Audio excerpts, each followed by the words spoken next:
Hey, what's up, good people? It has been a minute since I did a driving edition of the YouTube video, the podcast.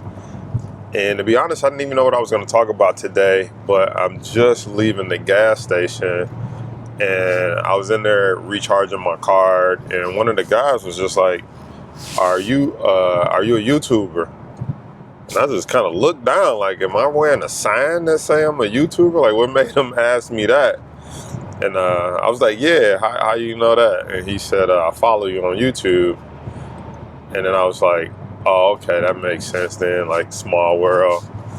But then later he said, well, I ain't gonna lie, I seen you in your other car. And I'm like, oh, the Rolls Royce. And obviously that's a memorable car if I'm pulling up in it, but it's put up for the winter. And he proceeded to ask me, is this like, how'd you get into the stock market? And the question that he asked me that I thought was interesting in unpacking was, is it hard? He said, is the stock market hard? And I almost didn't know how to answer him, but I said, I mean, anything's kind of hard in the beginning. Anytime you learn a new skill, it's going to seem like it's hard in the beginning. And I just, sometimes when I think about the answers that I give, I think about my mindset. And I often ask, think about how did I get to this mindset? Because some people think the stock market is hard, and it's like, well, everything's hard. It was hard when you tried to learn how to ride a bike for the first time. But as you do it, it becomes less and less hard, or such it becomes easier and easier. Then it becomes second nature. In fact, I did an episode about this. I'll see if I can find it and pop the link up. But I did an episode where I talked about the 4 phases of learning, and one of the phases was unconscious incompetent, meaning you don't know what you don't know. Like, there's stuff out there that I don't know, and I don't even know that I don't know it. It's unconscious incompetence. And the second phase was conscious incompetence, meaning you know what you don't know. Like, I know the stock market exists, but I know I don't understand it. And then there was, what's the third one? So you got unconscious incompetence, you got conscious incompetence, and then you got unconscious competence, meaning like you have learned something, but you still have to think about doing. It's conscious competence, right? You learn something and you still have to think about doing it. Like, you have to think before you do it. And then there's unconscious competence, meaning it's second nature. It's on autopilot. Like, you don't even think before you do it, you just do it. Kind of like a basketball player or a football player in the playoffs. Maybe they've practiced a play so many times that when it's showtime and the pressure is on, they don't even really think. They just do. They just react because their training and their practice kicks in. And so I did a podcast episode about that. I'm going to post the link. I'm going to see if I can find it, post the link for you to check it out. My whole point in bringing that up is, like, anything that you try for the first time or don't know how to do, it's going to be hard. You're like, I don't even know what I'm doing. You got the natural emotions of feeling of like, can I do this? And especially when it involves money, you start thinking not only, can I do this? I don't know what I'm doing. But then you're like, I don't want to get hurt. And getting hurt in the stock market or investing equates to losing money. And so the stock market, investing in it, it's hard in the beginning because you're not just trying to master a new skill. You're not just trying to master the skill of doing fundamental research, valuing companies, looking at stock charts, doing technical analysis, but you're also trying to master everything you've been taught up until this point in your life. If you're 20, 30, 40, 50, 60, maybe life has taught you that things don't come easy for you. Things don't always work out for you. Life has probably dealt you all these lessons, and you're also trying to overcome all of this mental struggle in addition to learning a new skill. And then if you pile that on, if we take it a level deeper, you're also trying to overcome fear. You're trying to overcome greed, maybe even a little embarrassment. And you might be like, what do you mean you're trying to overcome embarrassment, Jason Brown? You may be trying to overcome embarrassment that you don't notice at your age in life. You may be trying to overcome embarrassment that, depending on your friends group or your friend circle, if you tell them that you're trying to learn to invest in the stock market, you might be embarrassed to tell them because they don't know you as an investor. They don't know you as a stock market person. They don't know you in that light. And so they might be like, what, you? Really? You trying to learn the stock market? You trying to invest? So there's a little bit of embarrassment there. So you got all of these factors working against you. And the more I think about it, it's a miracle that I'm even in the stock market, because I think about all the factors that worked against me: being young, being black, being from a poor family, economically poor family, growing up in gangs and drug-infested neighborhoods where nobody was talking about the stock market. You told them you wanted to invest in the stock market, they would laugh at you. And obviously that's changing now as more people get access to the stock market because of the internet, because of the commission-free trade, and because of all the apps. But the more I think about it, the more that it is a miracle that some people get involved in this industry because of all the things that are against you. And all the things that are against you are mostly psychological, because the information is out there. The information is out there on YouTube. There's courses, there's books, the brokerage companies. You now can open up a brokerage on your phone. You don't have to be from a wealthy family. You don't have to get an approval from a stockbroker who only deals with people who have $250,000. So at the same time that everything is against you, in this current day and age, it's a lot of things that are also working in your favor.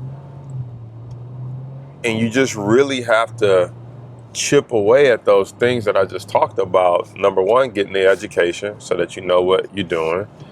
Number two, sticking with it long enough to overcome it being hard till it becomes something that's second nature and you just understand it. And then number three, understanding that you still got to deal with all the mental baggage that comes along with trying to learn something new, and everything that life has dealt you up until this point might be telling you that you can't do it. This is for other people, not for people like you, stuff like that. Which is why it's so important that you understand the mental game of investing, even more so than you understand the technical aspect of buying and selling a stock. You first have to believe that your money can work harder for you than you can work for it. You have to believe that you can figure out how to have your money work harder for you than you do for it. You have to believe that you deserve for your money to come work for you and to bring riches to you. You have to believe all of that even before you watch a video, before you take a course, before you buy your first stock. Because guess what? If you don't believe all of that, you'll never watch the video. You'll never invest in the course. You'll never put in the time. So it's such a mental game. Such a mental game first and foremost before you really get into the aspects of what does it take to, be a good investor, to be a good trader, to buy stocks, to have your money work hard for you. And the reality is too, we do this in every other area of our life as far as invest. You think about dating relationships. You think about it. You have to first believe you are worthy of a partner. You have to believe you're worthy of that man, that woman. Even before you go over there and open your mouth, even before you log on to the dating app, even before you get dressed up and go out tonight and say, I hope I meet someone, you have to believe somebody's even out there for you. You have to believe that you are worthy of meeting someone. Then you take the first steps and you say, well, is dating hard? You tell me. How hard is it to get to know a complete stranger? How hard is it to walk up to that girl, that guy, and say, hello, how you doing? Come here often. Mind if I sit right here and chat you up? You got the fear of rejection. You got the fear of embarrassment, of looking stupid. You got the fear of not knowing if that person's waiting on their significant other to come already to the bar, and you're going to look stupid because you didn't realize that they went to the bathroom, right? So you still have all the same things in other areas of your life. It could be the same with a plan for a job. But let's stick with dating for a second. Even once you get to know the person, you still got to go in for the kill, which is what? You got to ask, you mind if I get your phone number? Can I follow up with you? And so all of that is kind of hard at first. And guess what? You get the phone number, it's still not over. You're like, okay, now I got to ask him or her out on the first date. What do I wear? What do I talk about? Where do we go? Is she still going to like me? Is she going to accept my phone call? Did she give me the wrong number? Did he give me the wrong number? Right? I mean, all of this stuff still you have to get through. How do you know the person's not a fraud? How do you know they're not lying? How do you know they are who they say they are? Same thing with the stock market. How do you know the stock's going to go up? How do you know it's going to go down? How do you know it's not a fraud, a scam? How do you know this company's not going to go out of business? You're asking the same questions, but you still do it in every other area of your life. With dating, you do it going for a job. You first have to believe there is a job out there for you. Believe there's a company, there's something that you want to do. Then you have to go apply, send your resume. Then you have the fear of rejection, fear of looking stupid, fear of interviewing 2-3 times or in front of a panel. And then if you get the job, no one ever walked on their job on day one and said, this is easy. It was hard. It was a new company. You didn't know their goals, their values. Yeah, you read about it. Yeah, you heard about it in the interview on the website when you applied. But now that you're there, it's like, how does the systems work? Oh, I didn't know that, every company has this one person that tries to make your life harder. Someone feels threatened that you're going to take their job. You got a gossiper at work. You got that boss that you don't like. There's all kind of aspects of the game in every other area of our life that is technically hard.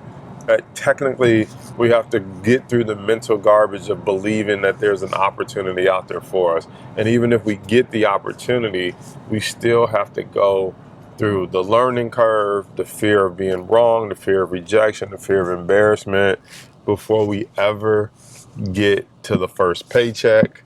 If we're still talking about a job, before we ever get to the first kiss, if we're talking about a date, and before we even get to our first profit, if we're talking about the stock market. It's the same in all these categories.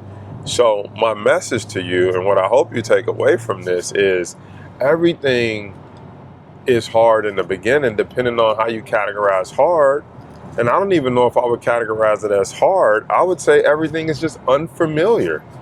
It's unfamiliar, and you're not an expert at it until you get accepted, you get trained, you get to practice, and then you got continuous repetition until it becomes normal, whether that's going to the gym. And so everything is like that.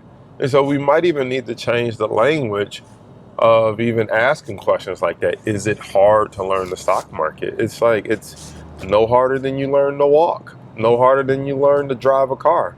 It's no harder than you working on this cash register at the gas station that I just left. You had a day one, you had some training, you made some mistakes, you learned from it, you've done it so much that now it's quite normal for you. And so think about that in life. The next time you ask, is something hard Hard compared to what? The question is this about what's the normal learning curve? What should I expect? But hard is relative, because pretty much everything you do, if we're going to judge it by the fact that it's something new, then everything you do that's new technically is hard because you've never done it before. And whether it's easy or not, it's going to depend on the type of training you get, how much information you get up front, how much practice you have before you actually make it to the stage where it's showtime. So just think about that and ask yourself, are you willing to go through the process once you find out what it takes? That's the real question we should be asking ourselves. How long is it going to take? What do I have to learn? And am I willing to put in the work? Am I willing to go through the process? And again, I'll end with this. You'll only go through the process. You'll only put in the time. You'll only inquire if you first believe, if you first get your mindset right. So make sure you're working on the biggest, most powerful computer in the world first. And that's the one between your two ears. That's your brain. Make sure you're working on your brain, working on your mindset, and then it will start unlocking the next step to getting to the riches, whether that's the stock market or whether that's a better job, whether that's getting out of debt. You first believe, you second start working on your mindset. It will show you the resources and the next steps that you need to take to get to the next level. Let me know in the comments. Do you believe that? Do you believe mindset is the key first? Belief and then mindset? Let me know in the comments. I'll see you in the next one.